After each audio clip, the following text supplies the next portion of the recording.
All right, welcome to another episode of the Empowerment Perspective Podcast. I go by the name of The Beast with Josie alongside Spencer's here. How you doing, sir? Man, I'm doing wonderful, man. It's still snowing. Can't get away from it, man. On the last leg of the mini tour, I call it. Yes. And just general thoughts about the tour from the beginning to now. I think this is outstanding, man. We got an opportunity to get out of our comfort zone and come out here to the Midwest. I didn't know if it was snowing. I would have packed differently.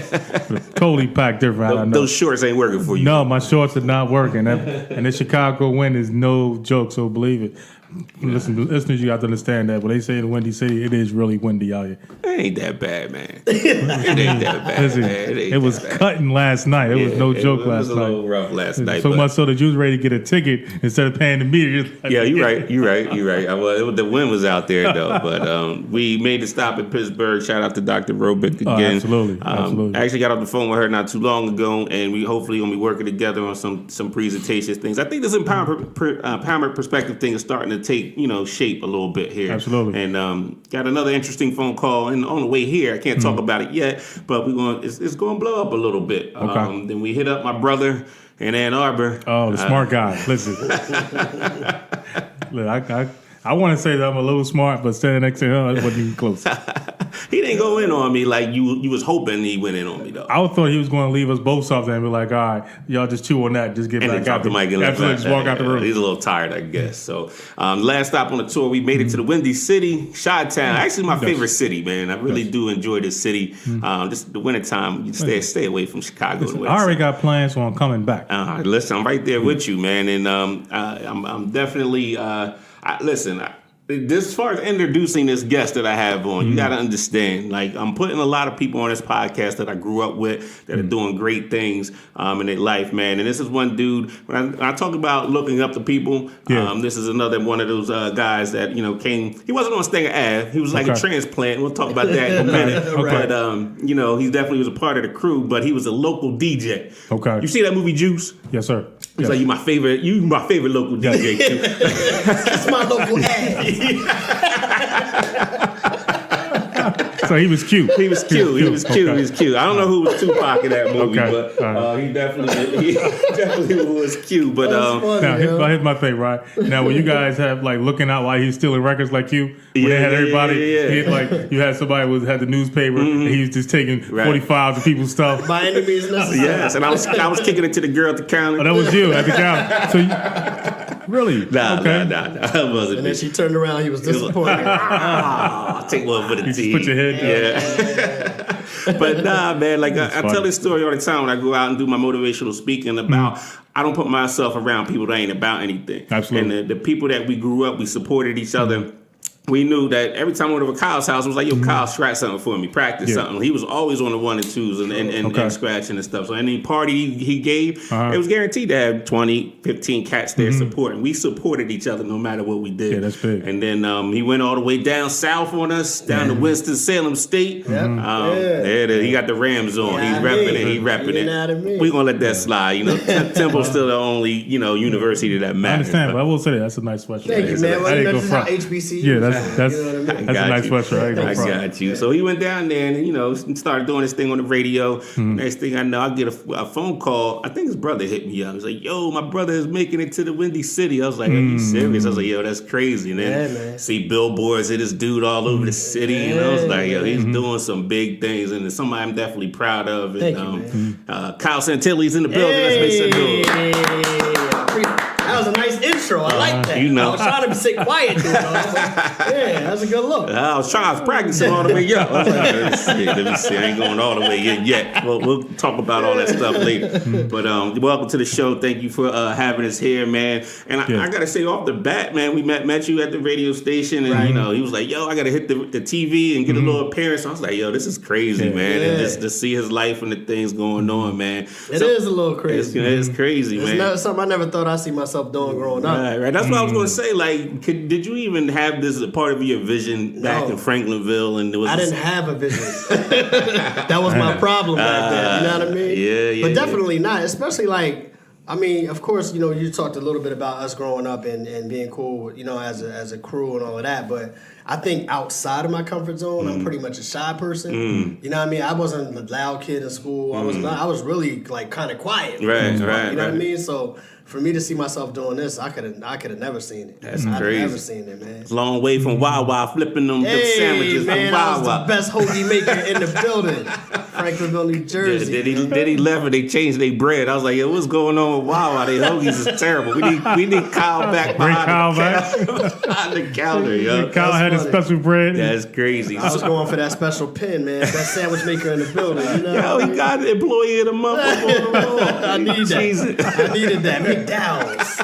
I wanted that. The Big Mick. Yeah, that big. You know what I'm talking about. I was going funny. for that. That is crazy, yo. But let's talk about music. Like, when did you first fall in love with it and started doing this DJ thing? I think falling in love with music, to be honest, is probably, me being a byproduct of my father. You know what I'm saying? Like, my dad was the music dude. You know what I mean? Like, so both my parents from West Philadelphia. Born and raised. Oh, wow. Wait a minute, time out. Did you know that West Philadelphia Fresh Prince the intro was actually a whole song? My son knows the whole song. I can tell him to come here right now. All the extra verses that we never heard. Carson! He gonna bring it. Carson! His son in the building. Come here, man. Hurry up, yo. He knows the entire song. He got bars? He knows that whole song. He don't have his own bars. Yet. Okay. Not He knows yet. that whole song. And he knows the whole Check the Rhyme. Wow. I'll say you this. raising your son right. Yeah. I like Well, that. I I'll like say that. this. Well, he's obviously not coming. The last person that I've seen that was actually, reciting some of Will Smith's music turned out to be Tupac. When they had the video. So do we have a little Pac on our hands? I don't know, man. I mean, if he loves the music the same way I do, that's cool. But I'm not saying go be a rapper. You feel me? Then why you make him get that Thug Life tattoo? So them kids in elementary school know he represent. No, but going back to your question though, back to your original question. Like, my father was that dude with the music. You know what I'm saying? Like, family functions and stuff. He was the one making all the 70s CDs for everybody. And like even when he passed, like some of his old homies from my grandmother's block in West Philly was like, hey, some of your dad's music. I know you still got your dad's music. Make me a CD or something. You know what I mean? Like he was that dude. Yeah. Always had music playing. The first song that I can say I remember truly like, yo, play that again. Then I was a kid.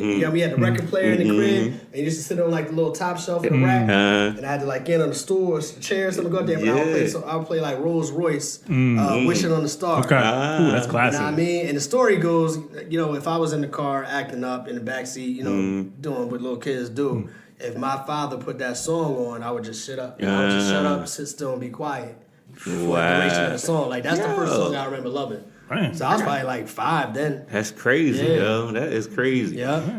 Just to get into your family a little bit, like, from the Ave, we didn't have a lot of fathers in the house, you know what I'm saying? And then to go to your house and to see the love of your family and your mom and your dad, everybody up in there, it was something that I always appreciated. You know what I mean? I had that feel when I walked in, like, there's some love in this house right here. And it's something, it was foreign to me because I had no dad in the crib. It was like, yo, this is crazy. This is what, the family unit is supposed to be That's about. funny because I never realized that y'all got that from my crib. You know what I'm saying? I never realized that. I think it was dope for us when y'all used to come through the crib. We used to be in my basement. That was where I used to have a turntable set up. The basement was like our mini little clubhouse, so to speak. It was like the Outcast, the dungeon family type joint. Yeah, you know what I mean? Like, we had the turntables and stuff set up over here. We had the Nintendo and all of that set up over here. Okay. I was cutting hair or DJing one or the other. So, I'd be cutting different cats' hair. Okay. And then on the other side, we had the weight bench. And then my mom might be over there washing clothes. Yeah. Don't forget the wash machine. Yeah, yeah. So that's dope. That's dope that you got that. You know what I mean? And I think as an adult now, I look back on it and appreciate it. I didn't really think of nothing of it back then. You know what I mean? I'm lucky enough to come from a family that...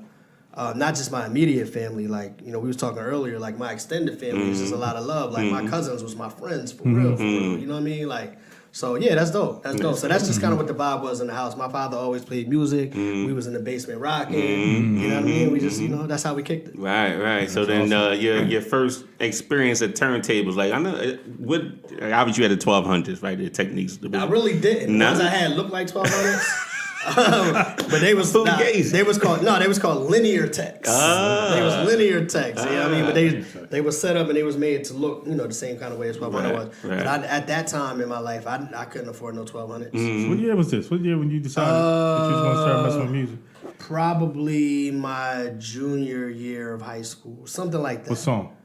Was I when I first started was DJing? Was it The Bridge? Because I have a buddy of mine that when he was going into music, The Bridge was for him. No, I think when I first one of the first records I remember getting that probably came out that year was like Check the Rhyme and all that. Okay. Maybe like that right then or right before then. Okay. But it kind of started because like I was going back to my father, like he would always play music all the time. So then when we was playing our music, hip hop or whatever, he'd be like, "Oh, that ain't nothing but Earth, Wind and Fire." You know how they used to do that, right? So like then I was kind of discovering different samples in his music, and then the first thing he got me was this. Everybody talk about the old Casio keyboard that had a little sample, but the sample was like 1.5 seconds. You know what I'm saying? So I got that, and we was playing around with it. And he saw us playing with it, so we had some interest in it.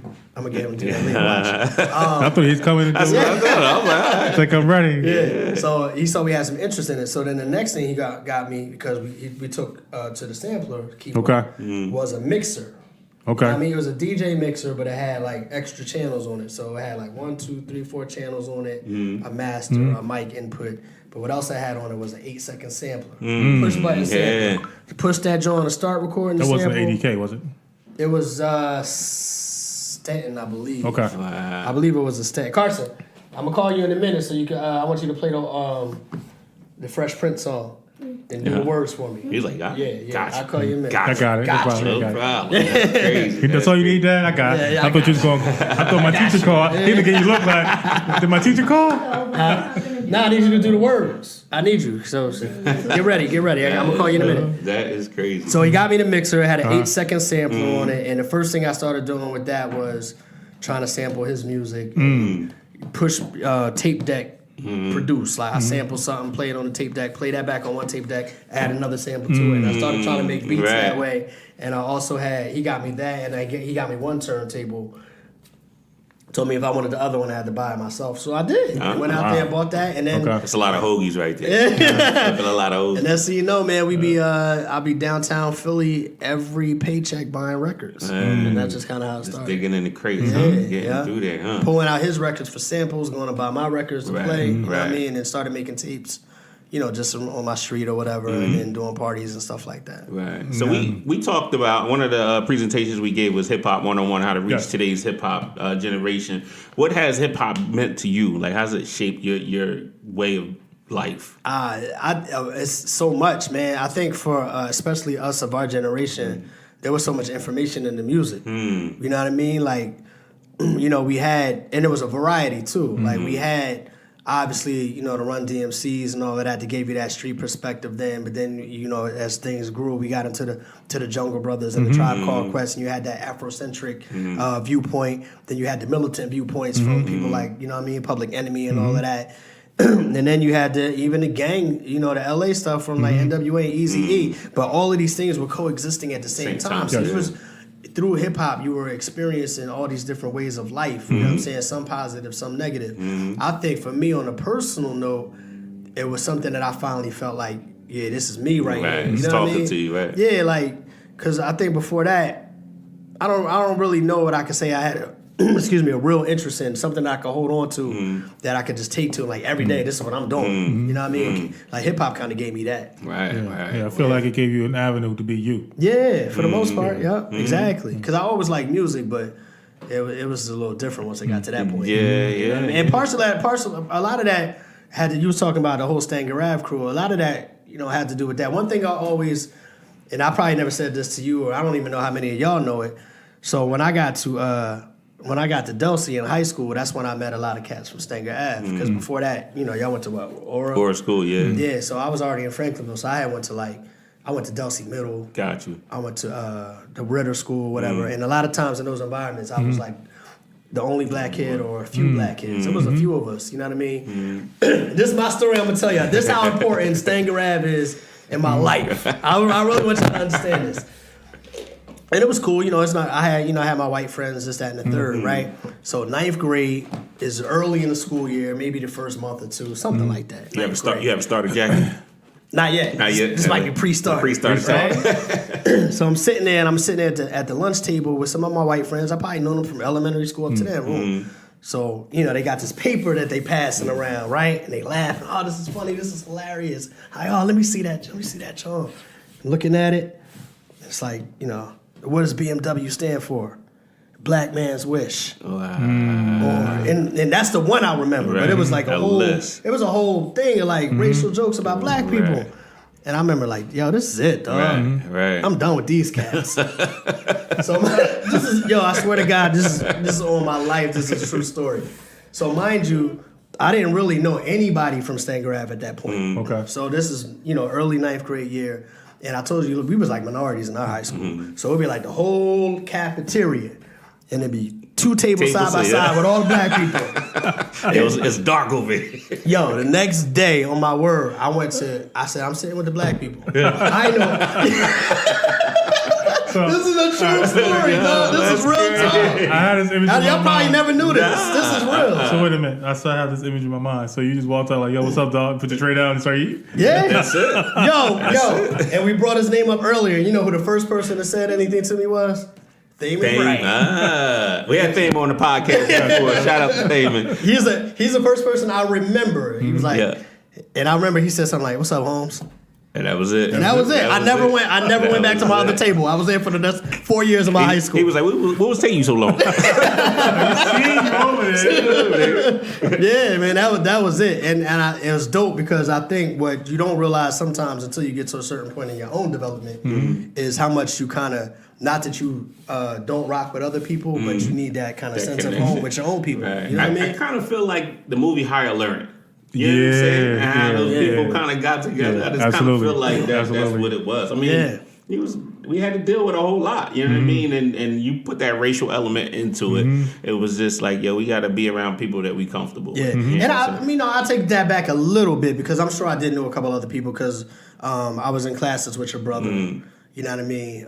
In classes with Buster. You know what I mean? So, a couple I might have known, I know they in my class. Right. I ain't know them, no. Yeah, man. That's real, man. That's crazy. So Stanger Ave was a part of my life from that point forward. Right. Wow. That's real. Yeah, man. Well, the whole Stanger Ave crew and family it was about anyone that was dealing with the same circumstances as we were, we would rock with them. You know what I'm saying? If it was, whether you didn't have a father in the home, whether you like hip hop music or whatever, you look like us, it didn't make a difference. So, we was all about it. But like I said, once we became friends, that loyalty, till this day. You know what I'm saying? Like, call Kyle up, say, yo, I'm coming to Chicago, you want to do the podcast joint? It's like, no problem. You know what I'm saying? And it's always been that way. And that's the last couple of podcasts, I just want people to see that, that loyalty that we don't see today. And I don't understand why a lot of families aren't cultivating that in their families and their neighborhoods. I don't get that part. But let's go back a little bit. So now you at Winston-Salem State. Yep. DJing still down there? No, what's funny is that's when I kind of... When I left Jersey and went to North Carolina, it went from me doing parties and stuff like that to just being a hobby in my house. Gotcha. You know what I mean? I don't know why, to be honest. I can't really pinpoint a reason. I guess maybe I was just trying to get myself together. You know what I'm saying? And I don't know. I messed with it like on my own time, whatever. But I never tried to do no parties. Like that. At that point, I kind of just stopped doing it. For other people. Got you. Yeah. So was communications your major, or is this something you just? Yeah. Even that was a secondary byproduct. By that time, we was on and DJing and rapping and all of that. So I was like, well, I found out that at Winston-Salem State at the time they had a music business major. Oh wow. I was like, oh, that I'm gonna take music business. I'm gonna work for a record label. You know what I mean? But their curriculum was a little bit different. You could be a music business major, but you had to play an instrument. And I was like, I'm playing no damn instrument. You know what I mean? He with the violin. So I was like, well, what's the closest thing I could get to music as a major in school and a path of study?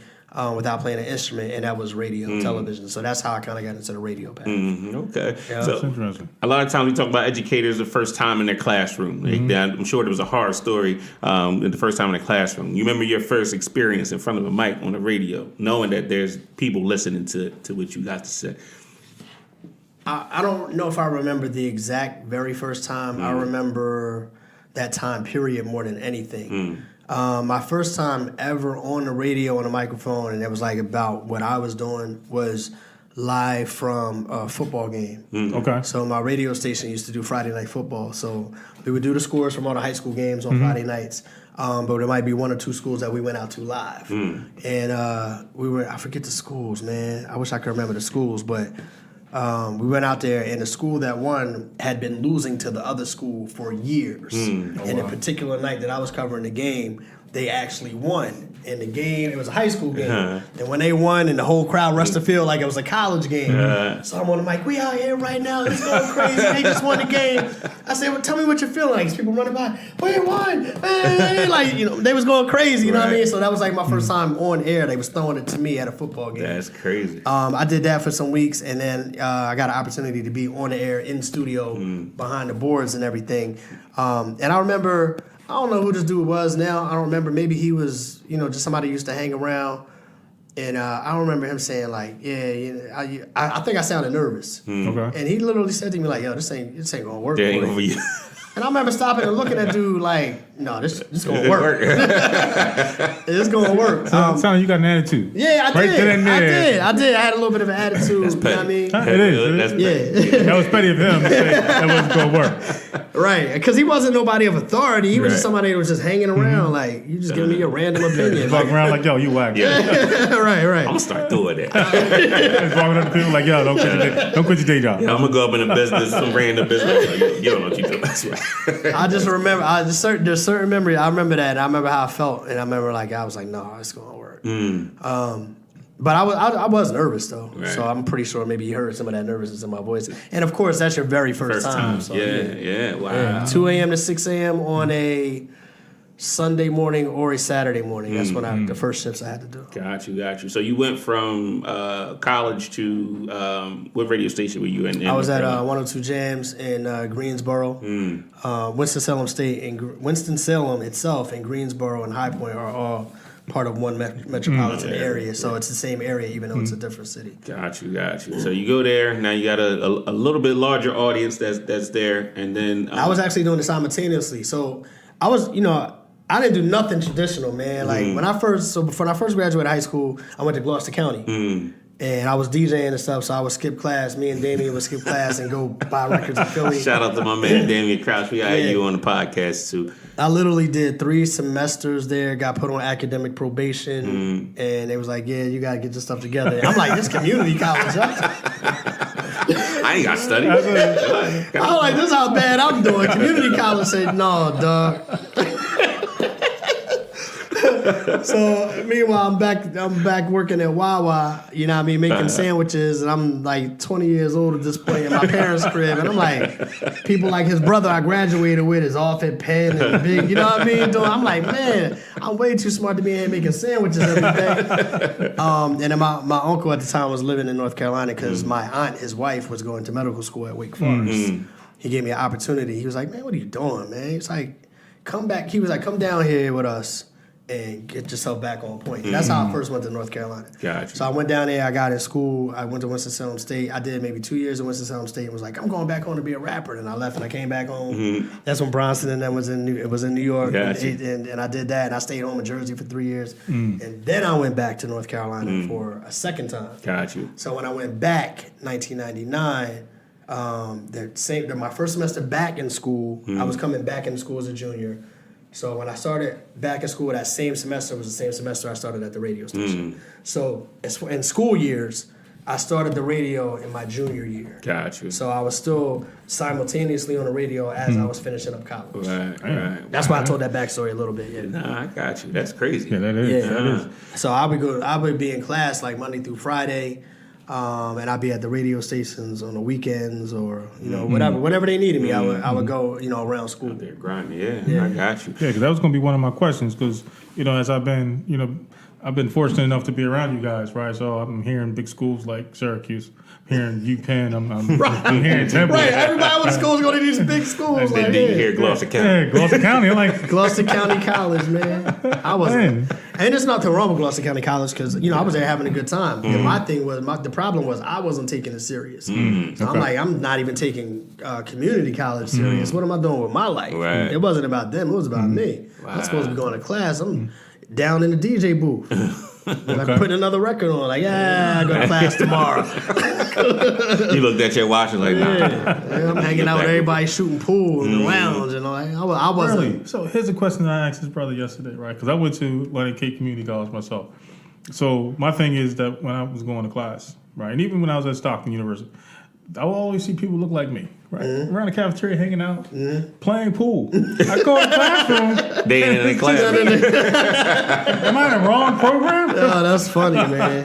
Yeah, it's funny, yo. That is crazy. I definitely was hanging out in the pool room and DJing in the DJ booth and playing spades in the lounge. And should have been up on the third floor of class. Study. It's like Kyle. Has anybody seen him? That's okay. We'll send him this letter. Stay where you at. That is crazy. Yeah. So you went from a smaller market to now, a large market. Yeah. I think Chicago, third now, third largest market in the nation. So is there a difference though in terms of what you do on the radio? I think at its core, it's not different. You're doing the same thing. You're still trying to relate to people. You're still trying to be in touch with people. You're still trying to relate to the information, play the songs, that and the third. What's different, I think, is the exposure level. You know what I mean? The things that you have access to. You know what I mean? Gotcha. Maybe some of the intensity. You know what I'm saying? Those kind of things are different. But at its core, it's the same job. Right. It's just a little bit, there's a lot, I should say, a lot more going on around it. Got you. know? What skill sets do you think people need to have in order to do what you do? Radio, yeah. speaking, obviously. Being able to convey like clear thoughts, the ability to be yourself. I think a lot of people, the key to the best radio personalities are the ones that are who they are 24 hours a day, and you hear that on the microphone. I always, I remember growing up and hearing certain people on the mic and being on the radio and be like, I doubt they talk like that sitting around a kitchen table. Right. You know what I mean? So, but you do have to project and those kind of things. Right. But I remember very early on saying that I wanted to sound the same. You know what I mean? The same way we sitting here talking, I want to sound on the radio. You know what I mean? And I made that decision consciously early on. So I think that's a big deal. And that's something definitely, because I checked out your show a couple times on the iHeart app thing, what I mean, driving in. And it did sound like, we in the basement again. Yeah, you know what I mean? right. Like, Having a conversation. Crazy right. having a conversation in the basement. So I definitely get that vibe from you. But how big is networking in your job? It's huge. Networking is definitely huge. The one thing I think it's true maybe for any industry, once you get into any industry, you realize how connected everybody is, regardless of distance. You know what I'm saying? I think networking is key. Like, a lot of people, that's how they find out about the next job, or that's how they get recommended for certain jobs. Gotcha. I certain people are like, oh, so-and-so might be good for that. Right. So-and-so might be good for that. You know what I mean? You want to be top of mind. You want to be, I'm saying, oh, yeah. But if nobody knows you, it's not saying that you can't get the job, but it's going to be, you may be an afterthought. Right. You know what I'm saying? Right. So I think networking is key in any business. Right. So let me ask this. So the transition of you coming from North Carolina to Chicago, like, how did you get that opportunity? Was it because of your networking ability to get that opportunity? Like, how did they find you? I before I even knew one thing about me, especially when I was really trying to, at the end of my run in North Carolina, I kind of knew that was coming. Okay. So I would try to get on my hustle early, and I was sending tapes out to everybody, so to speak. Not tapes literally, but emailing people my stuff or whatever. So Chicago was one of the cities that I sent it to, and I didn't care if they had a job posting or not. Oh, who's in charge there? Such and such. Okay, I'll look people up on the internet. Okay, such and such is the program director there. Boop, send them one. Okay, who's out in L.A.? Oh, such and such. I used to have a list. Right. You know what I mean? All the radio stations that I felt like, I could work there. All the different cities throughout the entire country. Whether they responded or not, I sent them. Send them something, yeah. So even when I did it to Chicago, I sent it to Chicago. I didn't hear anything right away, but 6-7 months later, I got a response. We got a response. You say, oh yeah, your stuff sounds kind of cool. Boom. You got anything else you let me hear? Yeah, I got something else. Boom. Send that. Oh, cool. Hey, then that led to a phone interview, and then that led to me coming out for a live interview, and then bam. Got you. Yeah. Man, So I seen you do some hosting, some shows, some major shows. What was the first one that you like walked out there? It was like, yo, 17,000 people right now, just looking at me right now. I mean, that was back in North Carolina for the first time. We've done it here in Chicago too. But by the time I had done it so many years in North Carolina, Right. It's a different venue. It's the United Center. Everybody knows the United Center. Yeah. But on that stage in front of that number of people is So the same. for our listeners that are not familiar with Chicago, tell them what the United Center. Who plays at the United Center? The Chicago Bulls, Okay, the all right. Chicago Blackhawks. You know what I mean? It's a stadium and arena. It's an arena, yeah. But truth be told, when I was in Greensboro, that arena is basically the exact same size. That's the same one that Duke North Carolina will play like for the ACC. For the championship. ACC championship Okay. tournament, right? So Okay. that same arena. So we would go in there. We would do summer shows once a year called Super Jam, and they would be sold out. So we're even though it's a smaller city, we're in that arena, and we're still standing on stage in front of 20,000 people. Yeah. The first time might have been. First time was I'm not giving y'all the years, man. But then the first time I came, I don't think my years. We know you, old man. Nobody knows that. I'm 21 again. There's a secret. Huh? Nah, but it was definitely crazy. I remember being super excited. I remember like almost being like a rush, like you know what I'm saying? Your heart pumping a little bit. You know what I mean? They say your name and then you walk out and see all these. It's like, yo, this is crazy. That's funny, yo. But it is. It's dope. It's definitely dope. It was a rush. Right, I'm sure. And a lot of people who haven't been on stage before, those lights get in your face. You can only see maybe the first 5 rows. That's it. It ain't like You you don't even see see it it on everybody there. else. So like, you know what I'm saying? It's You know crazy. they out there, but Yeah. you don't see no faces. It look Yeah. like how the crowd look on Madden or something. Right. One other question before we transition to have a little bit of fun. What was the craziest interview that you got across? You don't necessarily have to say the person's name, but what was the nature of it? You walked out of it, yo, that dude's crazy, or she crazy. Yeah, we had one with a comedian that was kind of crazy. The problem was he thought we were trying to play him. We wasn't trying to play him. We was asking real questions. But he took that the wrong way and thought that we were disrespecting him. And then, it was a whole thing. We had to squash it. Squash it out. Yeah, that's crazy. No, what are you talking about? We wasn't on that. One of the best interviews, probably Jamie Foxx. This dude can go into characters. He can start singing on you. Wow. You know what I mean? He's just a funny dude, hilarious. You know what I'm saying? So Jamie Foxx is dope. When people ask me about this, it's always hard to remember a lot of them, though, to be honest. Oh, DMX was a good one. Yeah. You had X on the show. Back in NC, I did a one-on-one with X. And man, I mean, he was just talking about, we talked about his drug problems back then. You know what I mean? And it was one of those things that's kind of touchy because he has a reputation for being kind of volatile. His personality at times. And I remember asking, I was like, I want to get to this, but I want to find a way to ask him without. Offended him. Number one, being disrespectful, because I'm not trying to disrespect nobody, but I wanted to be truthful with the question at the same time. Right. And at that time, I don't know if y'all remember the story. It was like cops had raided his crib, and they took a bunch of dogs out. This and Arizona? Was he in Arizona? I'm not sure if it was Arizona crib or New York or New Jersey. I'm not sure. Okay. But either way, at that time, along with them taking all his dogs out of the crib, there were reports of like, he had found crack pipes and all this kind of stuff. So I remember asking him, I was like, there were reports recently that, the cops came in your crib, they took your dogs, and they found a lot of drugs and stuff. I was like, is that something that you really have a problem with? Right. Because it ain't the DMX that we know right now that's public with it. Right. This was like, you heard about it. You like, for real? Right, yeah. And he was like, he thought about it for a second. He was like, yeah, I think it'd be a problem for anybody that messes with it. I was like, so how you doing with that? You know what I mean? So, and he spoke on it. You know what I mean? Dope. So I thought that was dope. I thought the DMX interview was dope. But yeah, man, I got you. All right.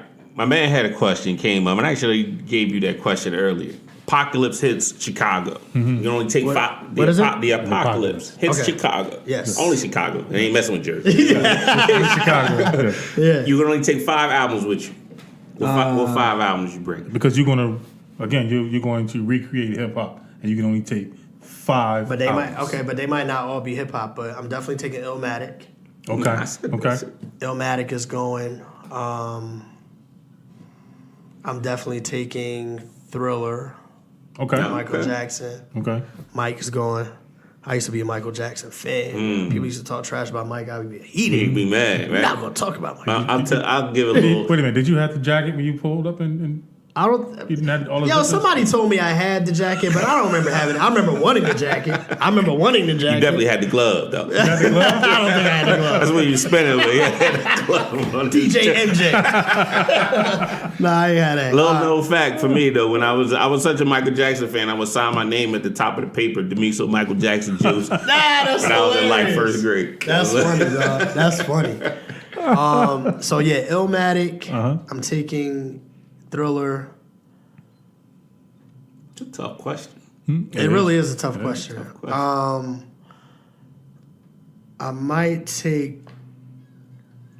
God, this is tough because there's so much out Let me there. throw one in. Now, James Brown, he's probably the most sampled artist in hip hop. Are you taking No, James? he don't even speak English. It doesn't matter. We still sampled him. And That's why we got mumble rap right now. because of him. I like James Brown, and I like songs. I don't know. I'm taking a James Brown album. Okay. I'm probably going to take, if we're going to go back to that era, I'm probably going to take an Earth, Wind, and Fire album. Okay. I'm not sure which one. Okay. But I'm going to take an Earth, Wind, and Fire album. I'm going to take maybe the Miseducation of Lauryn Hill. Ooh, that's classic. Okay. I got one more. Got Yeah, one more. One more album. That's all you can fit in your briefcase. That's all you got. And they're going to like handcuff you so nobody can actually. Man, this is tough because there's so much more. I said Illmatic, right? You about to change the face of music, or at least bring it back to something. I might for the last. God, this is I'm still leaving out a lot, and I only got 5 spots. But I'll probably take. Maybe It Takes a Nation of Millions to hold us back. I knew Okay. I was gonna go there too. That's a Yeah, good. I think I got it. So I follow a question, right? Because I love movies. Demiso loves movies. I'm sure you love movies as well. So you can only take 2 movies that starred or co-starred a hip hop artist. Call it star. Okay, 2 movies. 2 movies is all you got. I'm going Juice because I think it's funny. The whole movie's funny. I'm going there with Juice. Okay. Man, that's a good 2 one. movies. Another one. All right, you got a Tupac in it. I gotta think of something. So remember, when they go back, they're looking like this is. They're going to look at hip hop and say this is what hip hop was. But they might not necessarily be hip hop movies. For instance, I'm thinking I might do Boys in the Hood or Menace. They're not Menace really to about Society. hip hop Okay. at all, even though Okay. hip hoppers are in the movies. Okay. Menace. I know that's tough. Boys or Menace, because I don't want to take both because they're kind of in the same lane. Okay. What's a good line for Menace to Society? You think about that. A good line. You want these cheeseburgers? Yeah, the bag You want these cheeseburgers? That's hilarious. Yeah, that's the name of the podcast, right? You want these cheeseburgers? What's another movie? Oh, gotta take it. I'm You listening. have to take it. I'm listening. Crush Groove. Crush. I was wondering he's gonna You get gotta to it. take Crush Yeah, Groove. I mean that's classic. Yeah, Okay. you gotta take Crush Groove. Classic line Okay. from Crush Groove. Classic line from Crush Groove. I gotta think about this one. Wait a minute, because it was so many. I mean, it's a scene with the Disco Are we 3. allowed to curse on this podcast? You can't do what you like. Do what you want. That's a line from Crush Groove, Sheila E. No, run yelling at Sheila E. You see what's up with him. You don't want to fuck him. She was like, That's a good line. That's a good line. that's a good one, That yeah. was a good one. That's funny. I'm trying to think of another line. I'm trying to think of something with the Disco 3 because there was something with them when they would before they went performed in the hallway in the stairwell. They said some kind of way they got out their class row. Yeah, the funniest part of that movie is when they was trying to get in the club and they showed the IDs and they was all Oh. standing. Right. I'm like, yo, that's funny. I like when Buff was like, "Hey, yo, who you calling fat? Absolutely. Man? Yeah, you fat. We all fat. Yo, that is kind. Who you calling fat? That man? is too funny. Oh man, I can't think of it. All right, so who's on your playlist right now? Playlist right now. Current artist always has Kendrick in the playlist. J. Cole stays in the playlist. He just listened to J. Cole on the way up. Yeah, wasn't the first time? I had to put him on. I didn't. I heard a couple songs, but I really didn't listen. Yeah. But when you're driving 4.5 hours, it gives you opportunity to listen. What y'all listen to? What I projects? took him back all the way to what was it? Not Mr. Nice Watch and all that. That first Dollar That and the first Dream. album. That first album. So you got to go back a little bit further. You got to go back even before that. The mixtape before that was Friday Night Lights. Okay. Listen to that. Fire. That Lights Please on that one, right? Yeah, that Lights Please was on that, and then he that's a brought it mixtape, back. and then it came on the album. Because I think, if I'm not mistaken, and obviously I'm not J. Cole, but if I'm not mistaken, Friday Night Lights was, he was trying to release an album, the record label was holding them up, and so they just put it out as a mixtape. Like, we tired of waiting on y'all. And that was Friday Night Lights. Okay. But it got heat on there, and the one before that was the Come Up. The Come Up, and I still got the Come Up in my truck right now. So those are the two mixtapes before the first album. So I've been rocking with him since then. All right, I'm waiting You know for what I something else to drop for him. I like the last one, but I know what he was trying to do, but I don't know if it was the time for that one to come out yet. Yeah. You know what? I like the last one. I liked it better live than I did because when we was at the Made in America festival, I came back to the crib for that, and I was like, "Yo, it's doing rock." And this last tour was crazy. Last tour was crazy. So I'm listening to his music, and he reminds me of what Lupe Fiasco was supposed to be. Why you say supposed to be? Well, because he went so far left, and he didn't stick to. And then the other thing is that he denounced being like the Tribe, or even taking any parts of that style. So that's something I didn't like. Being like who? Tribe Called Quest. No Tribe, like Q-Tip. He's like, no, I don't sound anything like him. Like, yo, you sound just like him. You sing music and everything else. Really? Lupe? I never made that connection with Lupe and Tribe. He was, I think, on BET. He was supposed to did one of their songs, or he did something, and it was like, yo, you messed it up because you forgot the words. Oh wow, okay. Yeah. So We had an ongoing debate on the way up here because we had 45,000 hours traveling up here. What was the top love hip hop songs? oh yeah, You gotta say I Need Love. okay. And You gotta we throw that definitely in throw it there. in there. I don't know other than that, to be honest. How you feel about Renee, Lost Boys? That was dope. I guess that was a love. No, Oh, you can't. She died at the end. she did die then, but he loved her. True. And I'm gonna say this, and I know it's gonna sound crazy, but I really think that Biggie, Me and My Bitch is a great love song. Okay, That's a great love song. Okay, that is. I know the language is what That it is. is. Yeah. You might be like, I don't appreciate the language, but the way Wow. the way he's talking about his affection for this girl, His I was like, this is a love song. Right. well, I would say this, like his opening line, right? That was so hard. I said, I don't know if I had that much love. I don't think I have a love. When I met you, my first impression, you was a trick. You look so good. Y'all know the rest. I don't think that I have that much love. I don't think I've That's ever funny. been He in went love too far. like that. Absolutely. You looking at your dad like, Nah. You know what's funny? that shit like Al Bundy. You know what's funny is that at that time, in that time period, nobody took it that way. Nobody took it that way. It's only looking back on it. You like, you really said that? Yeah, absolutely. I don't- You throw comments, I used to love her in there. Even though he's I can go not talking about a girl. He's talking about music. I don't know. I feel like The Light might be more of a love song than I Used to Love Her. Lights dope. That's a dope You know what I song. mean? Huh. That's funny, yo. I What can't. about listen, what about international players? Outkast? Yes. Keep your heart. 3 stacks to keep your heart. I guess. Not really for me, though. I mean, yeah, that particular verse, yeah, but for me personally, I don't put that in there. Okay. I'm going Meth and Mary. That was tough. You gotta throw that on there. That's a good one. You Yeah, that gotta was throw tough. that in That's a good one. Yeah, I got to rock with that. So that's crazy. Yeah. Now on the West Coast, do they love anybody on the West Coast? I can't think of any hip hop love song that actually came from the West Coast. Snoop Dogg came out Beautiful. on That was the fun. stage at the Source Board. Y'all ain't got love. I got no love for Snoop Dogg, Dr. Dre. Y'all don't love me. Let it be known. I can't think of anything off the top of my head. Snoop Dogg did Beautiful. That was years later. Okay. That was dope. That is true. It's too hard out there. Yeah, really- really ain't no love out there on the West Coast. It's too hard out there. Even You love these hoes. Even California love was hard. Right. That's funny. The whole Doggy Style album was a love song. The whole thing. That's The gin and juice? of it. Y'all remember? But let me ask you this: do y'all remember Big Daddy Kane's love song on his first album? Refresh my memory. Which one was it? You got me waiting Oh, for you day by day. Fantasies of you have got me drifting away. I was like, yo, what? And I know yeah, I don't know what that love was. like yours could never be mine.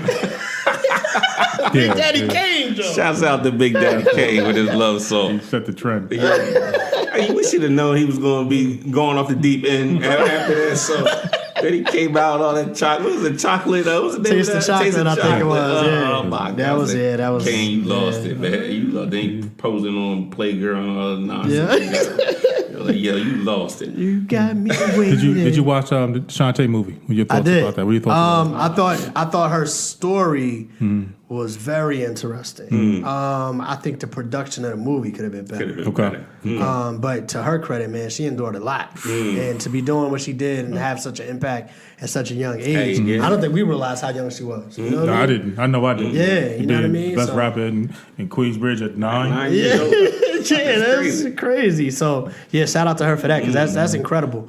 I was a little disappointed in Nas's role in that movie, though. I mean, he didn't even really have to have a role. That's what I'm saying. Like, why you even throw that in there? I can't see somebody saying that they're going to do something to me without me saying something back. I just can't eat that. Right. What about the manager was like, yo, we lost the money? That was crazy. Yeah, right. And yo, Your what, money. Everybody else was just. and what happened to the dude that he was like, I love you, we got your back, and then he was gone. He disappeared. That's what. So were we to assume that the homie had him knocked off? That must have. Because we don't know for sure. And then you paying 10 G's to get your kid back? Yeah, that's crazy. Yo, if these things are really real, you know what I mean? We I guess they're real. Like, her life was nuts. That's crazy. I wish they would explore the battles that was going on at that time. Like, they should have had Karis One come through at least something to talk about the bridge or whatever. I think when it was over and the way it went off, I was kind of left hanging a little bit. But I remember thinking immediately, like, the way this material is dope. They need more time to develop individual segments of it, so they probably should have did a mini series. You could have did maybe this story in 5 episodes Right. and really got to some things. That's crazy. Yeah. Jay-Z's got one coming out where he had a talk with David Letterman. That's coming out on the 6th. I still haven't watched that. It's Word? it's dropping a documentary? Saturday. It's just a little conversation Yeah, piece that probably they talk had. Oh, you're talking about the conversation with David Letterman. Yeah, Okay, yeah, gotcha. yeah. So they talking about obviously the 4/4 album. Just your thoughts on his progression. I love the album myself, just because I understand where he's going with it and where he's trying to take his audience. Because to me, it takes a big man to admit that you're wrong and say I did this, and then bring your audience along for that. But I'll say this, just to keep it 100. I think I do love Jay-Z's progression as a person. I do like that he was very introspective on the album and kept it real as far as his personal life. I wasn't 100% in from a musical I only brought that standpoint. question up because I saw you shouting out on Facebook how much you. I was disappointed. feeling it. I was disappointed musically. I feel like the intensity of the way he raps and his delivery and those things. I feel like that wasn't what I would have liked to hear. There were times I wish I can go back and hear the songs, but there's times I was like, did he just mumble through that line? I'm like, you know what I mean? Like, you're not gonna go back and fix that? Nah. Like, there was little things Right, like that. You know what I mean? That were kind of disappointing for me. I do respect his perspective on everything. I just wasn't, and I tried, man. I forced myself to listen to it like 3 or 4 or 5 times, and I probably didn't revisit it after that. Outside of a couple of songs, I really love the story of OJ. I think that's dope. Story of OJ is dope. Family Feud is dope. You know what I'm saying? So I can pick a couple of songs here and there that I rock with, but as a total project, yeah, I got you. know. Because that Smile song, Smile, I had to skip that one. And there was another one I was like, I can't. yeah. I think he does that like every 6th album. He'll do something because he did something like that before. And I can't remember the title. We was listening to it on the way in. He was talking about the beach. Life is a beach. Beach, but yeah. that was like Yeah. similar album that he did, whereas though he tries to do something different. Too much. I'll say I this. like though, that album though. I but like both of them. I think it's really important though to kind of overstate like how much I love where he is as a person. though. Like him and Diddy. You know what I'm saying? Because there was a time where I was like, man, Diddy, you really commercializing the hell out of our music right now. But where he is right now. I love where Diddy's at right now, and the fact that him and Jay are both on the platforms that they on, and they kind of on the same page when it comes to like rocking out for black people and just kind of representing a space that we didn't really have before. Like, I love when them dudes are at right now. Got you. I'm gonna flip it a little bit. We're gonna wrap this up soon, but I know you had a nonprofit when you was in North Carolina. You're trying to bring that back out here in Chicago. Talk about what your plans are for that nonprofit. I can tell you what I have done. I've supported youth athletics with it when I was in North Carolina. It started, me and one of my homies were coaching our kids. You know, Nadia, my daughter, my oldest, and his son. They were on the same soccer team, so we kind of built a few teams and they used the nonprofit to support it. You know what I mean? And little stuff like that, or if an organization, like say you had an organization, like we're trying to get these T-shirts for the kids. I'm like, all right, let's partner up, let's do this fundraiser, and then y'all keep that money, and then, you know, little stuff like that. Right. There was one time that we sponsored a family for Christmas, so I took submissions for people that, you know, was having tough times for Christmas, and we picked one, and we went and bought all the gifts, and then ended up from trying to do one family, we got so much support, we ended up doing like 3 or 4. That's awesome. Stuff like That's that. awesome. So that was how it looked in North Carolina. Hopefully it'll be similar once I get it going in Chicago. Got you. Well, You know what I mean? You know you got the supporter empowerment respect. Yeah, appreciate y'all, Make man. sure you get that up and running and things of that nature. I do want to wrap this up. Wait, we gotta get the young boy to do his Fresh Prince of Bel-Air. Let's get Hey, Carson! Come here, man. Bring your iPod. special guest in the where building. he's about to go in. He's about to go all the way in. man. Do we need to give him a special intro? Or we need to do. No, he's gonna get shy and not want to do it. Yeah. We gotta keep it low key. Keep it low, like it ain't nothing. Ain't nothing, man. We didn't even Come record. here, man. Ain't nothing, man. This is easy work, light work. That's funny. He trying to make his grand entrance. He's trying to stall. Right. Come on, man. Just do the drawing for me. Just do the Fresh Prince song for me. Play it and I want to show them how you know the word. Come on, don't be shy, man. Come on. Come here. Come here. Don't leave out. Come here. Is this it? The one with him on it, yes. All right, well, come here. I'll do it with you. Carson. Come here, man. Now this is a story All all about See, y'all be shy now. Sit right there. You can do it from there. Right. Anyway, we were talking earlier. This the whole song. It's crazy. Yeah. I didn't even know it was a whole song. There's a whole song. I like how they strategically took pieces out of it to make that Right. that intro. The plane landed, and when I came out, there was a dude with like a cockpit, and there with my name out. See, that's the part that's not on the show. Yeah, I just got here. I sprang with the quickness like lightning disappeared. Right. Whistle for a cab, and when it came near, You know that part. Yeah. Like, yo. Anyway, That's being crazy. shy. It's all good though. Yeah. We'll get him on the future podcast at some point in time. Yeah, man. So we like to close out by any words of wisdom for anybody back home or anybody that's trying to get into the industry or anything that you want to drop some gems on. Yeah, you know what? It was funny. I remember feeling like, how am I gonna get out of here? You know what I mean? And I know a lot of people kind of have that feeling like, here, you can take it, man. Since you're acting funny. Go ahead. Okay, all right, we'll talk about it in a second. I don't know. I just remember having that feeling like things feel impossible, but things are not impossible. You know what I mean? I think the biggest thing I've noticed is that, and I know it's true for me, at one time in my life, things were in my head way more difficult than they are in real life. In real life, you just gotta say, you know what, I'm going to go ahead and do that. Find out the information and do it. Yeah, at the end of the day. At the end of the day, find out it. But you know what I mean? Like, little thing, I always use the example, like the first time, you know, I bought a house, and I was like, God, man, you must have to be rich to buy a house. Like, you got to have a good credit. Like, how the hell you do that? Like, yo, man, never going to be, you know what I mean? Right. But then when you go and you sit down and you say, oh, I got to do this, this, and this. Oh, so if I do this and take care of these bills over the course of the next 6, 7, 8, 9 months, a year, that's it. I clear this up and I can buy it. Oh, that's cake. Is it? Yeah. You know what I mean? I think with anything, it's just about really taking the taking the initiative to learn whatever the process is. You know what I'm saying? Also, I always tell people too, don't be afraid to move. Don't be afraid to leave. Like, you can always come home. But man, the world is so much bigger than what we know in our neighborhoods. You know what I'm saying? Or our areas. And I think a lot of people, they don't take that risk or that chance or that experience to get out and see other things. Because I think one thing I'll say was great, you know what I mean, for me going to North Carolina, even though for a period I came back home, was getting to North Carolina. And I got there and I met other people from Jersey, I met other people from Philly, right? And I'm familiar with how they rock. Right. But then I was like, oh, my roommate, he was from Baltimore.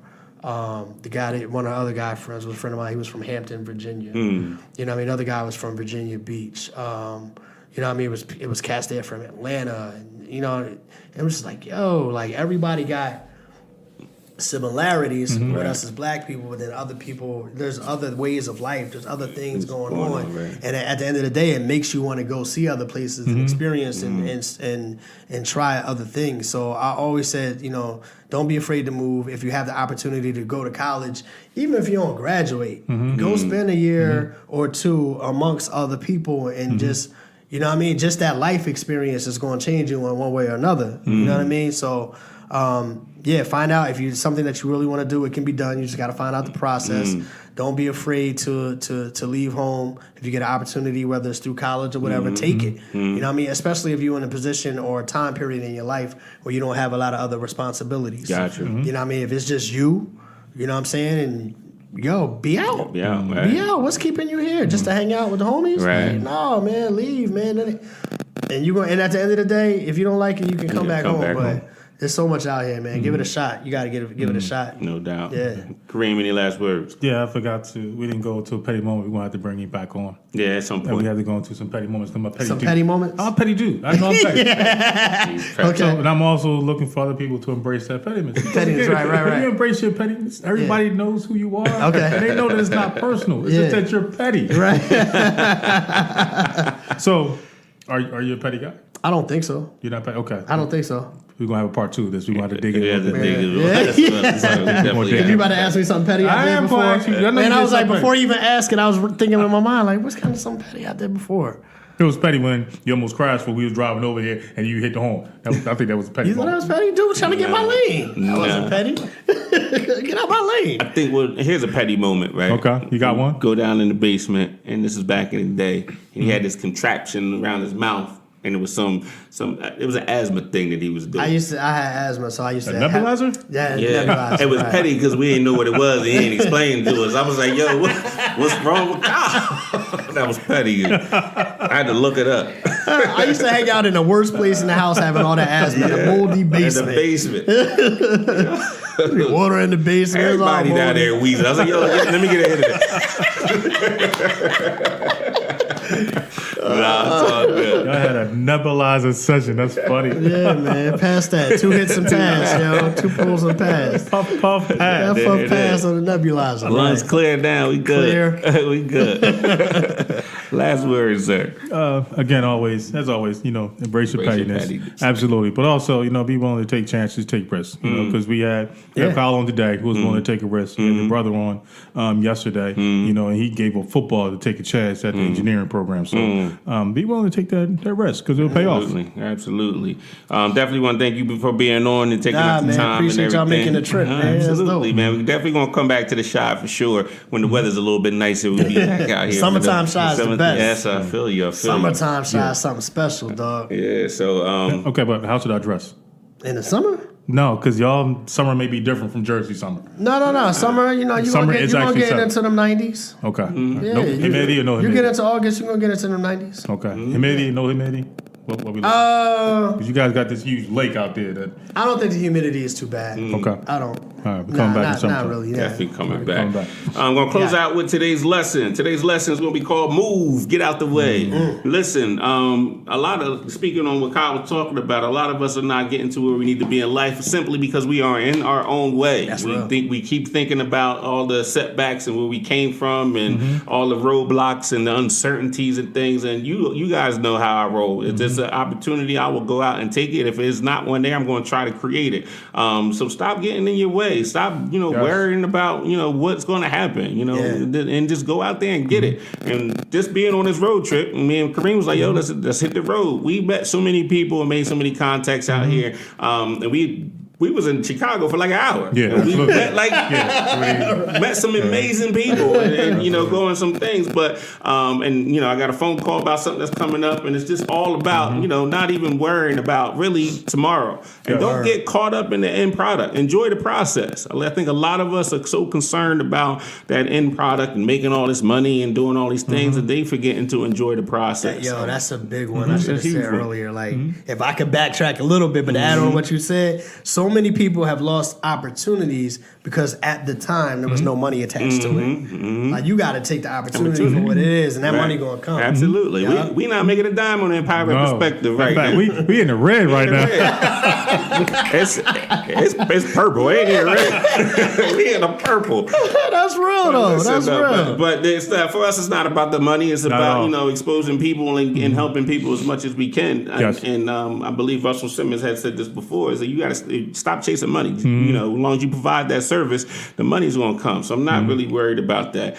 Stop worrying about that finish line. I remember in high school I used to run hurdles, and we had this idea like. I knew there was a 10th hurdle at the end, but I was attacking the first 3. Then it was the next 3. Yes. Then it was the next 3. And then, you can get to that finish line. So get out your own way. Stop chasing, the final product. Enjoy the process. Put yourself around positive people that's doing stuff. I can't stress that enough. And, you got to cut some of these people that ain't about anything out your life and out your company and your businesses that you're running and really just go after it. So thanks for listening to us. This is the last stop on the road trip, so let's make some noise for the end of the road Back trip. in Jersey. You guys are doing a good job, man. This is good stuff right here. We trying, man. We trying. We just in the future. Actually, I'll be back in the Chi doing a conference on the 20th of April, STEM conference. So Empowerment Perspective will be back in the Chi for that. And then we are in the A. And then in June, Vegas be out there in July.